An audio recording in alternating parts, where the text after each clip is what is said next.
जय श्री जगन्नाथ भाई मैंने सर्वप्रथम गुरुदेव गणपति और जगदम्बा को प्रणाम करी आज आम आम एस्ट्रोलोजी सेशन को आगे बढ़ेगा आम इनसाइड वीडियो गुड़ा करथिले से इनसाइड वीडियो क्रम में आज आम पढ़िबा फिफ्थ हाउस वैदिक एस्ट्रोलोजी रे फिफ्थ हाउस होची सबुठु गुरुत्वपूर्ण हाउस एटा मन रखिथा मैं एटा काहे कहूची कोन पय कहूची से वीडियो शेष होला बेलकू आपण माने अति क्लियरली और सुंदर भाव में बुझ जाइथिबे कोन पय जनरली फिफ्थ हाउस रे हम कोन देखू ना विद्या देखू बुद्धि देखू संतान देखू स्मरण शक्ति देखू ଆଉ ଅଚାନକ ଧନ ଲାଭ ଦେଖୁ ଲଟେରୀ ଦେଖୁ ପ୍ରେମ ସମ୍ପର୍କ ଦେଖୁ କିଏ କେତେଟା ଭଲ ପାଇବ ଠିକ ଅଛି କାହା ପ୍ରତି କାହାର ଆସକ୍ତି ଆସିବ डिसीजन मेकिंग देखू हम्म। फिफ्थ हाउस रु इष्ट देवଙ୍କୁ ବି ଦେଖୁ ତମର ଇଷ୍ଟ କିଏ ହେବେ फिफ्थ हाउस रु ଆମେ ପେଟର ଅପର ଇଣ୍ଟେଷ୍ଟାଇନ ଟା ଦେଖୁ ବୁଝିପାରୁଛ ତ हम्म। ଅପର ଇଣ୍ଟେଷ୍ଟାଇନ ବୁଝିପାରୁଛ ତ ମାନେ ଜଷ୍ଟ ଛାତିର ତଳ ପୋର୍ସନ ଟା हम्म। ଏବେ ଗୋଟେ ଗୋଟେ କଥା ଆପଣ ମାନେ ମନେ ରଖନ୍ତୁ ସଂସାରରେ ମହାଦେବ ଯଦି ମୁଁ କହିଥିଲି କର୍ମକାଣ୍ଡରେ ତମକୁ ଯଦି ବୁଦ୍ଧି ଦରକାର ତମେ ଭଗବାନ ଗଣେଶଙ୍କୁ ପୂଜା କରିବ ତମକୁ ଯଦି ଅ ଜ୍ଞାନ ଦରକାର ଭଗବାନ ଶଙ୍କରଙ୍କୁ ପୂଜା କରିବେ ମୁଖ୍ୟ ଦରକାର ସମସ୍ତେ ସବୁ କିଛି ଦେଇପାରିବେ ଏ ପଞ୍ଚଦେବତା ସବୁ କିଛି ସମସ୍ତେ ଦେଇପାରିବେ ବଟ ମୁଁ ଏଟା କାହିଁକି କହୁଛି ଏଟା ତମେ ଲାଷ୍ଟ ବୁଝିଯିବ ଆଉ ଯଦି ତମକୁ ନିରୋଗୀତା ଆରୋଗ୍ୟତା ଦରକାର ତାହେଲେ ଭଗବାନ ସୂର୍ଯ୍ୟଙ୍କୁ ପ୍ରତିଦିନ ଜଳ ଅର୍ପଣ କରିବ ତମକୁ ଯଦି ଅ ଶକ୍ତି ଦରକାର ଆଉ ପଇସା ପତ୍ର ଦରକାର ମା ଜଗଦମ୍ବାକୁ ପୂଜା କରିବ ଆଉ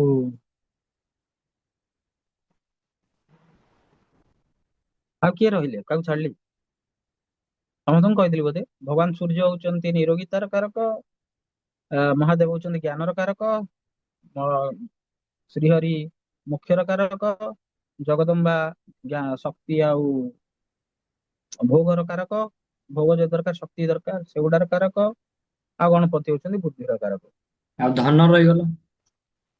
ହଁ ଆସୁଛି coming coming to the point ଆମର ଗୋଟେ ନବମ ଶ୍ରେଣୀରେ ଗୋଟେ ବଢିଆ ଶ୍ଲୋକଟେ ଥିଲା ବିଦ୍ୟା ଦଦାତି ବିନୟମ୍ ବିନୟ ଜାତି ପାତ୍ରତ୍ୱମ୍ ପାତ୍ରତ୍ୱ ଧର୍ମାପ୍ନୋତି ଧନାତ୍ ଧର୍ମ ତତ ସୁଖମ୍ which means ବିଦ୍ୟା ବିନୟ ପ୍ରଦାନ କରେ ବିଦ୍ୟା ନାହିଁ ନୀତି ପ୍ରଦାନ କରେ ନାହିଁ ତର୍କ ପ୍ରଦାନ କରେ ବିଦ୍ୟା ପ୍ରଦାନ କରେ ବିନୟ ମାନେ ମଣିଷ ବିନୟୀ ହେବା ଦରକାର ବିନୟ ଜାତି ପାତ୍ରତ୍ୱମ୍ ପାତ୍ରତ୍ୱମ୍ ମାନେ ଯୋଗ୍ୟତା ଗୋଟେ ମଣିଷ କେତେ ମାତ୍ରାରେ ଯୋଗ୍ୟ ହବ ତାର ବିଦ୍ୟା ଉପରେ ସେଟା ନିର୍ଭର କରେ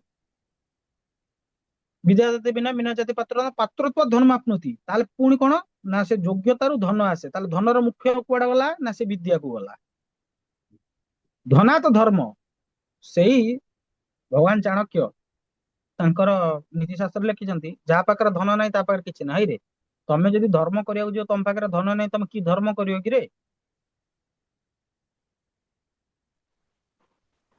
ସେ ଧର୍ମ ବି ର ରୁଟ କଜ ହଉଛି ବିଦ୍ୟା ତେଣୁ ପଞ୍ଚମ ଭାବ କେତେ ଇମ୍ପୋର୍ଟାଣ୍ଟ ଭାବ ପଞ୍ଚମ ଭାବ ଯଦି ଇନଫ୍ଲିକ୍ଟ ହେଇଗଲା ତମର କୁଣ୍ଡଳୀର 12ଟା ଭାବ ଭାସି ଯାଉ କିଛି ଅସୁବିଧା ନାହିଁ 12ଟାରୁ 12ଟା ଭାସି ଯାଉ କିଛି ଅସୁବିଧା ନାହିଁ ଯଦି ପଞ୍ଚମ ଭାବଟା ବିଗିଡି ଗଲା ତମେ ଜାଣିବ ତମେ ପୂର୍ବ ଜନ୍ମରେ ବହୁତ ଲୋକଙ୍କର ଅଭିଶାପ ଖାଇଛ ମାନେ ପୂର୍ବ ଜନ୍ମର କର୍ମଫଳକୁ ବି ଦର୍ଶାଇଥାଏ। କର୍ମଫଳ କାରଣ ସେଇଟାକୁ କହନ୍ତି ପୂର୍ବ ପୁଣ୍ୟ ଭାବ ପୂର୍ବ ପୁଣ୍ୟ ଭାବ। ତୁମର ସନ୍ତାନର ଉତ୍ପତ୍ତି ତୁମର ବି ଉତ୍ପତ୍ତିର କାରଣ ପଞ୍ଚମ ଭାବ ହୁଁ। କାଳପୁରୁଷ କୁଣ୍ଡଳୀରେ ସନ୍ ହଉଛନ୍ତି ପଞ୍ଚମ ଭାବର ଅଧିଷ୍ଠାତ୍ର ଦେବତା ସୂର୍ଯ୍ୟ ହଉଛନ୍ତି ସମସ୍ତ ଚରାଚର ଜଗତର ଉତ୍ପତ୍ତିର କାରଣ ତେଣୁ ଯିଏ ଚରାଚର ଜଗତର ଉତ୍ପତ୍ତିର କାରଣ ବନିଗଲା ସେ ତମର ବି ଉତ୍ପତ୍ତିର କାରଣ କ୍ଲିୟର ସୂର୍ଯ୍ୟଙ୍କଠୁ ଆମେ ପିତାଙ୍କୁ ଦେଖୁ ସୂର୍ଯ୍ୟଙ୍କଠୁ ଆମେ ଧର୍ମକୁ ଦେଖୁ ସୂର୍ଯ୍ୟଙ୍କଠୁ ଆମେ ମନ୍ଦିରକୁ ବି ଦେଖୁ ଆଉ ମୁନଠୁ ଆମେ ମାତାଙ୍କୁ ଦେଖୁ ମନକୁ ଦେଖୁ ଠିକ ଅଛି ନା ତେଣୁ ଯଦି ବୁଦ୍ଧି କାହାର ଖରାପ ହେଇଗଲା ବହୁତ କୋଟିପତିଟିଏ ହେଇଥିବ ଦୁରାଚାର ବ୍ୟଭିଚାରରେ ଲିପ୍ତ ଥିବ ଲୋକ କଣ କହିବେ ଆଉ ବହୁତ ପଇସା ଥିଲେ କଣ ହେଲା ସେ ବ୍ୟଭିଚାରୀଟା ହୁଁ। ଠିକ ଅଛି ହୁଁ। ତମର ପ୍ରାରବ୍ଧ କିଏ ତମର ଇଷ୍ଟ ଦେବ କିଏ ହେବେ ସେଇଟା ବି ପଞ୍ଚମ ଭାବ ଡିସାଇଡ କରିବ କି ପଞ୍ଚମ ଭାବରେ ବସୁଥିବା ଗ୍ରହ ବା ପଞ୍ଚମ ଭାବକୁ ଦେଖୁଥିବା ଗ୍ରହ ଡିସାଇଡ କରିବ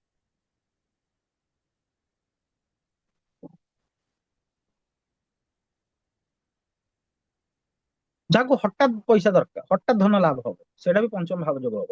ସଡନ ପଇସା। ତାହେଲେ ବିଦ୍ୟା, ବୁଦ୍ଧି, ଉତ୍ପତ୍ତି, ସନ୍ତାନ, ଅଚାନକ ଧନ ଲାଭ। ହଁ, କିଏ କେତେଟା ଲଭ୍ ଆଫେୟାର କରିବ ସେଇଟା ବି ପଞ୍ଚମ ଭାବ ଡିସାଇଡ କରିବ। ଠିକ। ତ ଇଏ ତ ଥିଲା ମଜା ମଜାର ପାର୍ଟ। ବର୍ତ୍ତମାନ ଆମେ ପୁରା ଟପିକ ର ପଏଣ୍ଟ ଉପରକୁ ପଳେଇ ଆସିବା। ପଞ୍ଚମ ଭାବକୁ କୁହାଯାଏ ଲକ୍ଷ୍ମୀ ସ୍ଥାନ।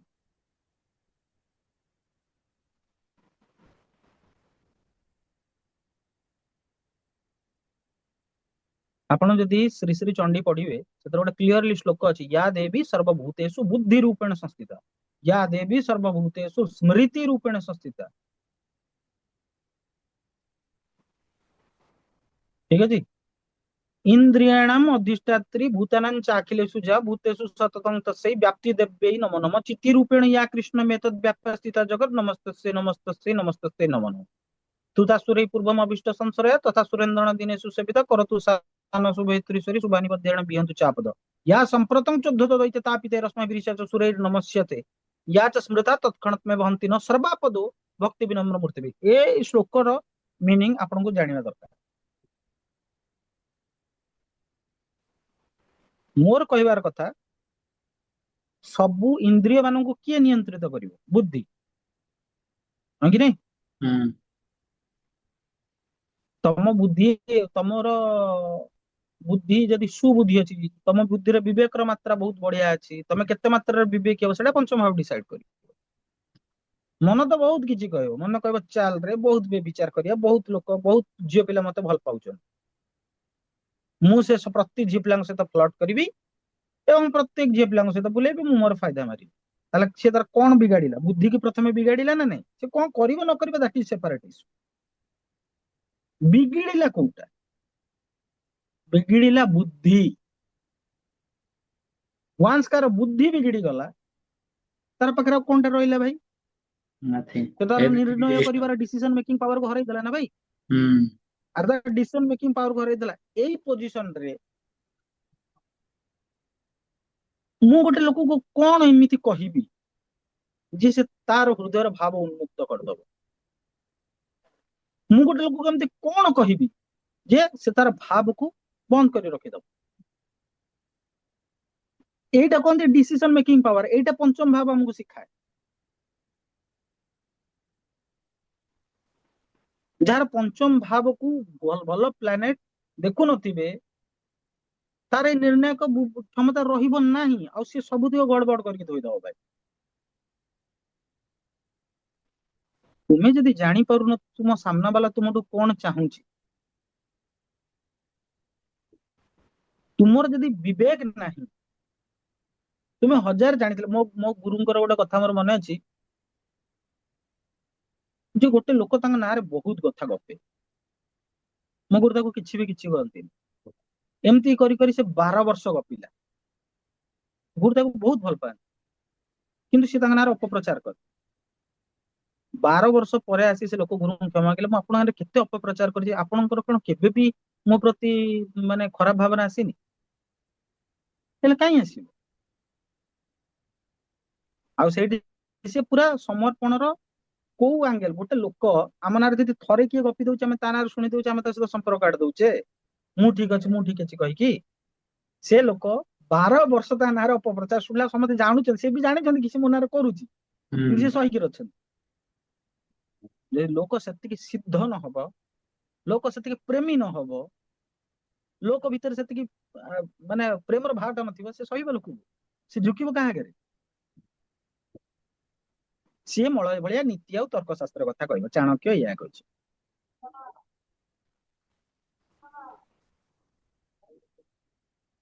ପ୍ରେମର ସର୍ବତ୍ର ଜୟ। ପ୍ରେମଠୁ ବଡ ଅସ୍ତ୍ର କିଛି ନାହିଁ। ଠିକ ଅଛି ନା?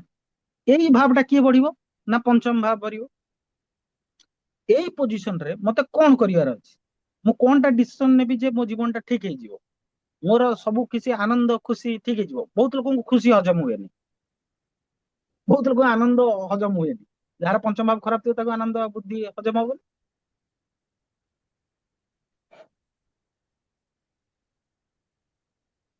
ଆନନ୍ଦ ଟା ମୋ ଭିତରେ ଅଛି। ମୁଁ ଗୋଟେ ବାହାରୁ କଲେକ୍ଟ କରିପାରିବି? କୋଉ ମ୍ୟାଟେରିଆଲ ବସ୍ତୁ ଭୋଗ ବସ୍ତୁ ଆପଣଙ୍କୁ କେବେ ଆନନ୍ଦ ଦେଇଛି କହିଲେ? କିଛି ନାହିଁ, କିଛି ନାହିଁ। ସାମୟିକ ସୁଖ ଦେଇଛି କେବଳ।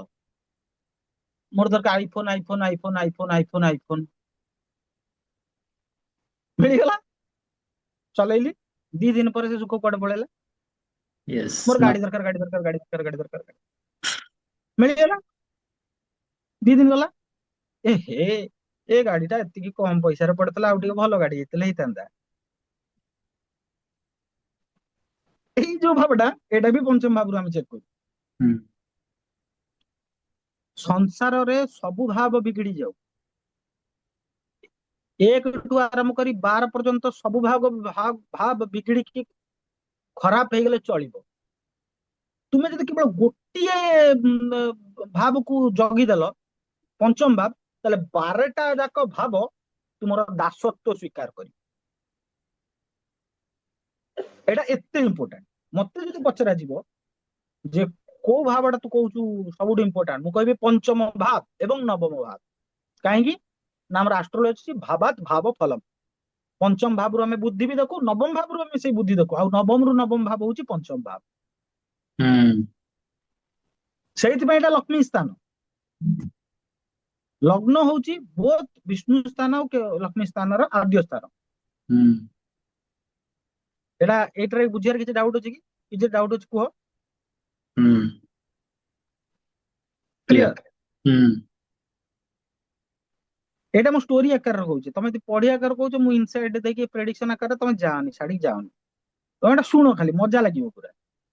ଜୀବନୀୟ କଥା ଗୁଡାକ ଯେତେବେଳେ ଜୀବନରେ ତୁମେ ଯୋଉଟା ଏକ୍ସପିରିଏନ୍ସ କରିଥିବ ବାସ୍ତବ କର୍ମ ମାଧ୍ୟମ ଦେଇ, ସେଇଟା ତମେ କାହାକୁ ଏକ୍ସପ୍ଲେନ କରିପାରିବ? ଆଜ ଇଟ ଇଜ ହେଇପାରିବ। ଭାବ କଣ କେବେ କାହାକୁ ଏକ୍ସପ୍ଲେନ କରାଯାଏ? ଭାବକୁ କେବଳ ମେହସୁସ କରାଯାଏ, ଆଉ ସେ ଭାବଟା ପଞ୍ଚମ ଭାବ ଦବ।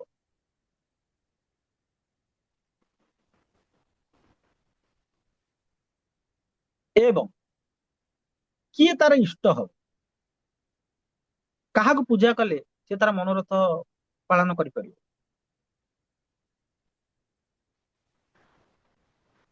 ସେଇଟା ଆମେ ପଞ୍ଚମ ଭାବରୁ ଦେଖୁ। କି ତାର ଇଷ୍ଟ କିଏ, ସେ ପୂର୍ବ ଜନ୍ମରେ କଣ ଭଜିଛି ଯେ ତାକୁ ଏ ଜନ୍ମରେ ଏମିତିଆ ମିଳିଛି। କିଛି ଲୋକ ଥାନ୍ତି ଗୁରୁକୁ ପାଇବା ପାଇଁ କି ହଜାର ହଜାର ବର୍ଷ ଅତିବାହିତ କରିଦିଅନ୍ତି, କିଛି ଲୋକଙ୍କୁ ସର୍ଟ ସେ ମିଳିଯାଏ। ତାମାନେ କଣ ସେ ସର୍ଟ ସେ ମିଳିଗଲା? ଆମେ ସନାତନୀ, ଆମେ ବହୁତ ପୁନର୍ଜନ୍ମର ବିଶ୍ୱାସ କରୁ, ଏବଂ ଆମେ ଜନ୍ମ ହଉ ହଉ ଯୋଉ ଭାଇବ୍ରେସନ, ଯୋଉ ଏନର୍ଜି ପ୍ରତି ଆମେ ପୂର୍ବ ଜନ୍ମରେ ସଂଶ୍ଳିଷ୍ଟ ଥିଲୁ, ସେଇ ଭାଇବ୍ରେସନ, ସେଇ ଏନର୍ଜି ପ୍ରତି ଆମେ ଆଟାଚ ହେଇଛୁ। କ୍ଲିୟର? କିଏ ମା ହୁଁ। କାଳୀକୁ ପୂଜା କରିବ, କିଏ ନାରାୟଣକୁ ପୂଜା କରିବ, କିଏ ଗଣେଶଙ୍କୁ ପୂଜା କରିବ, କିଏ ଡାକିନି ସାକିନି, କିଏ ସିଦ୍ଧି ପାଇଁ ପୂଜା କରିବ। ଚାଲାକ ସେଇ ଯିଏ ପ୍ରେମର ସାଧନା କରେ। ଠିକ ଅଛି ନା? ତେଣୁ ଏ ଇଷ୍ଟ ଦେବ ବି ଆମେ ଦେଖୁ। ଆଉ ରହିଲା ମେମୋରି ପାୱାର। କୋଉ ଲୋକର ମେମୋରି ପାୱାର କେତେ ମାତ୍ରାରେ ରହିବ, ସେଇଟା ବି ଆମେ ପଞ୍ଚମ ଭାବରେ ଦେଖୁ। ଆଚ୍ଛା, ଏବେ ଆମେ ଜାଣିବା ପଞ୍ଚମ ଭାବର କାରକ ତତ୍ଵ କଣ। ଏଇ ଯୋଉ କାରକ ତତ୍ଵ, ଭଲ ଗ୍ରହ ମାନେ କଣ? ଭାଇ ଦେଖ, ପଞ୍ଚମ ଭାବରେ ଆମକୁ ଶୁଭ ଗ୍ରହ ହିଁ ଦରକାର। ଜୁପିଟର, ଭେନସ, ମର୍କୁରୀ, ମୁନ। ମୁନ ଟା ଏତେ ଭଲ ନୁହଁ ପଞ୍ଚମ ଭାବ ପାଇଁ, but Jupiter, Venus, Mercury good combination. ଏବଂ କାଳପୁରୁଷ କୁଣ୍ଡଳୀ ପାଇଁ ସନ୍ ବି ପଞ୍ଚମ ଭାବର କାରକ। It is also a good combination. ଠିକ ଅଛି, ଏଥର କୌଣସି ସନ୍ଦେହର ଅବକାଶ ନାହିଁ। ଏବେ ଆପଣ ମାନେ ଦେଖନ୍ତୁ, ଯଦି ଶନିଶ୍ଚର ମହାରାଜ ପଞ୍ଚମ ଭାବରେ ବସିଲେ ଏବଂ ନିଜ ଘରେ ବସିଲେ, ତାଙ୍କ ଘରକୁ କଣ ପାଇଁ ଖରାପ କରିବାକୁ ଯିବେ? ଯଦି ଫିଫ୍ଥ ଲର୍ଡ ତମର ଇନଫ୍ଲିକ୍ଟେଡ ହେଇଗଲା ରାହୁ କେତୁ ଦ୍ଵାରା, ତମେ ଜାଣ ଯେ ତୁମେ ପୂର୍ବ ଜନ୍ମରେ ବହୁତ ଅଭିଶାପ ପାଇଛ।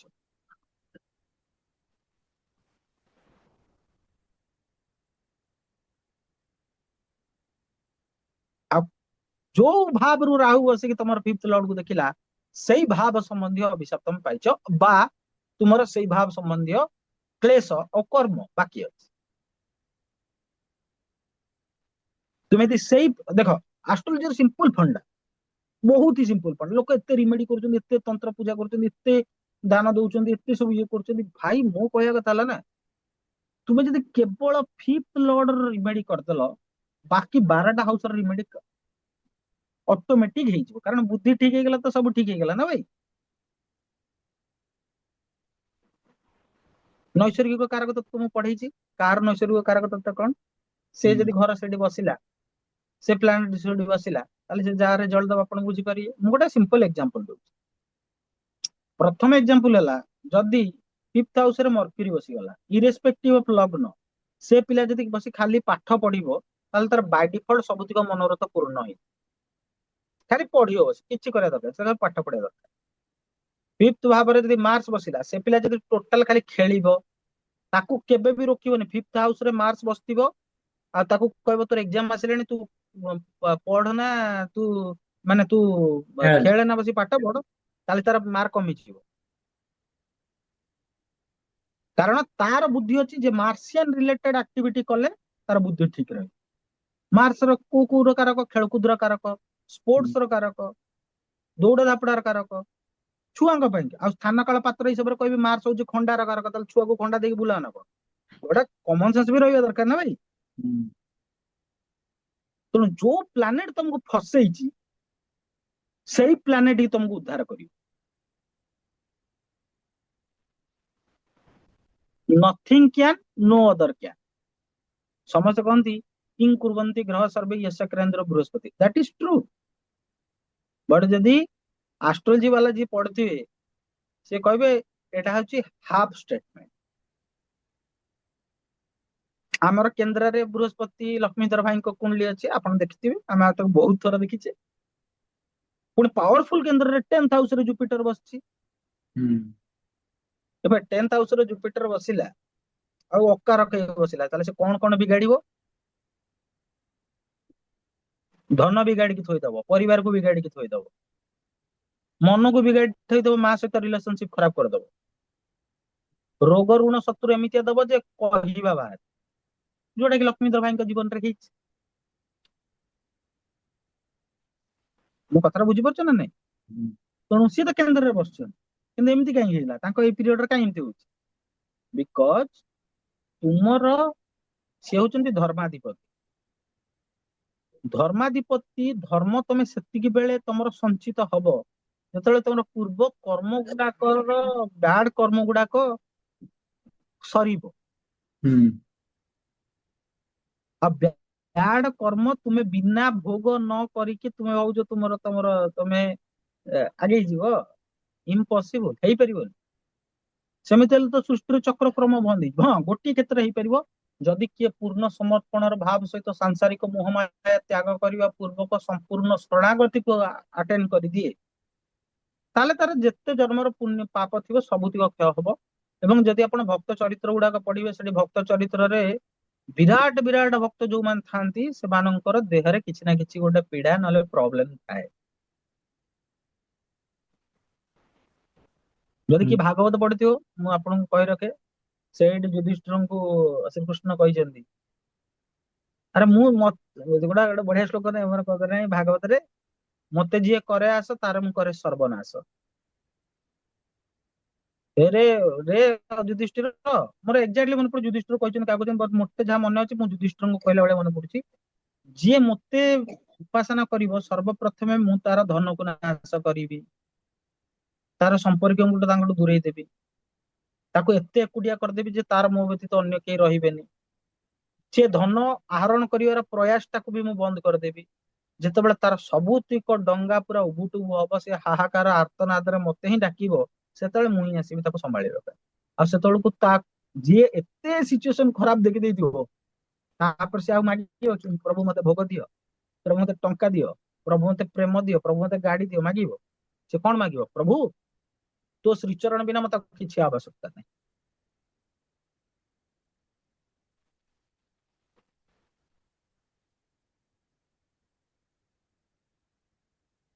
ଏଇଟା ହିଁ ମାଗିବ ନା ସେ। ହୁଁ। ତେଣୁ ସମସ୍ତଙ୍କୁ ଉପାସନା କରୁଛ କର, ସେ ଭଗବାନ କୃଷ୍ଣଙ୍କୁ ଉପାସନା କଲା ବେଳକୁ ଟିକେ ଭାବିଚିନ୍ତି କରିବ। କାରଣ ଯଦି ତୁମେ କୃଷ୍ଣଙ୍କୁ ଆଲାଉ କରିଦେଲ ଲାଇଫ କୁ, ଆଉ ବହୁତ ଭଲ ଭାବରେ ଆଲାଉ କଲ, ଆଇଦର ଶରଣାଗତିରେ ରୁହ, ମ୍ୟାଟେରିଆଲ ଜିନିଷ ଭୁଲି ଯାଅ, ସବୁ ତାର ଦୟା ବୋଲି ଭାବିକି କର, ସେଇଠି ଯଦି କର୍ତ୍ତା କର୍ତ୍ତାର ଭାବ ରହିଲା ତାହେଲେ ତମକୁ ପ୍ରୋବ୍ଲେମ ଫେସ୍ କରିବ। ମୁଁ ଏଇଟା କାହିଁ କହୁଛି? ମୁଁ ଏଇଟା ଏଇଥିପାଇଁ କହୁଛି କାରଣ ପଞ୍ଚମ ଭାବଟାକୁ ପୂର୍ବ ପୁଣ୍ୟ ଭାବ ବୋଲି ମଧ୍ୟ କୁହାଯାଏ। ତୁମେ ଯେତିକି ପୁଣ୍ୟ ଏ ଜନ୍ମରେ କରୁଛ ତମର ପଞ୍ଚମ ଭାବରେ ସେଭ୍ ହେଇଛି। ତମେ ଯେତିକି ପୁଣ୍ୟ ପୂର୍ବ ଜନ୍ମରେ କରୁଛ ସେଇଟା ତମର ନବମ ଭାବରେ ସେଭ୍ ହେଇଛି। ସେଥିପାଇଁ କୁହାଯାଏ ଏଇଟା ଭାଗ୍ୟ, ଭାଗ୍ୟମ୍ ଫଲତି ସର୍ବତ୍ର।